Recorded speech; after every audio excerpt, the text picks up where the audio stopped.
Salut à toi et bienvenue dans cette deuxième vidéo. Aujourd'hui, on va poser les bases sur l'identification de la blessure. Donc, on va identifier précisément la nature de ta blessure et tes limitations actuelles. Tu vas réaliser des tests simples pour évaluer ta mobilité et tes douleurs. Et on va créer un bilan de départ pour mesurer tes progrès et te fixer des objectifs réalistes mais ambitieux.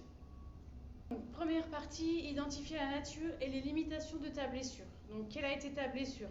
Est-ce que ça a été une fracture, une tendinite, une entorse? Quand est-ce qu'elle est survenue? Quels examens ont été réalisés? Et qu'est-ce qui a été mis en place?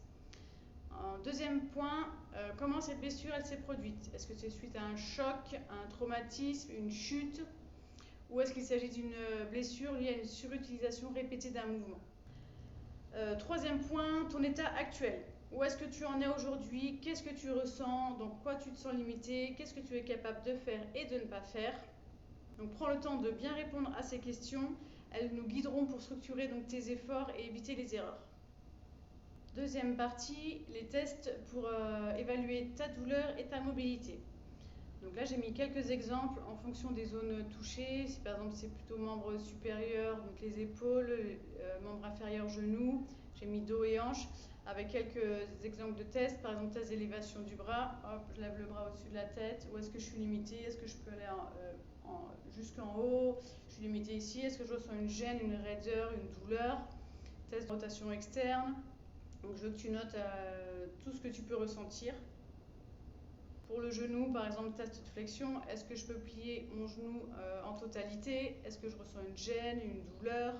Un test d'équilibre. Combien de temps je tiens sur ma jambe où j'ai été blessée comparé à l'autre? Est-ce que tu observes des tremblements, une instabilité, de la douleur? Troisième exemple, pour le dos ou les hanches, test de rotation de buste, voilà. Donc je veux vraiment qu'en fonction de ta douleur et du membre touché, que tu arrives à évaluer tout ça, note bien donc la zone exacte où tu ressens une gêne, si tu as des douleurs et si oui, à quelle intensité, donc sur une échelle de 1 à 10, et ton niveau de confort pour effectuer les mouvements. Troisième partie, donc maintenant que tu as noté tout ça, il faut créer donc le bilan de départ pour mesurer tes progrès. Donc comment structurer ton bilan?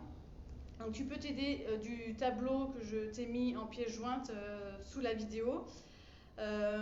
Donc tu peux me noter donc, les mouvements testés, donc par exemple comme je disais tout à l'heure, l'élévation du bras, une flexion de genou, l'amplitude est-elle complète, partielle, est-ce que je suis bloquée, est-ce que j'ai des douleurs, et les commentaires qui te semblent nécessaires. Donc conserve bien ce bilan, elle est essentielle en fait pour partir sur des bases solides, comprendre ta blessure et tes capacités actuelles. Voilà. Donc ta mission aujourd'hui, c'est de réaliser les tests, remplis ton bilan, partage-moi ton bilan afin que je puisse donc personnaliser ton programme. Voilà, on se retrouve dans la prochaine vidéo.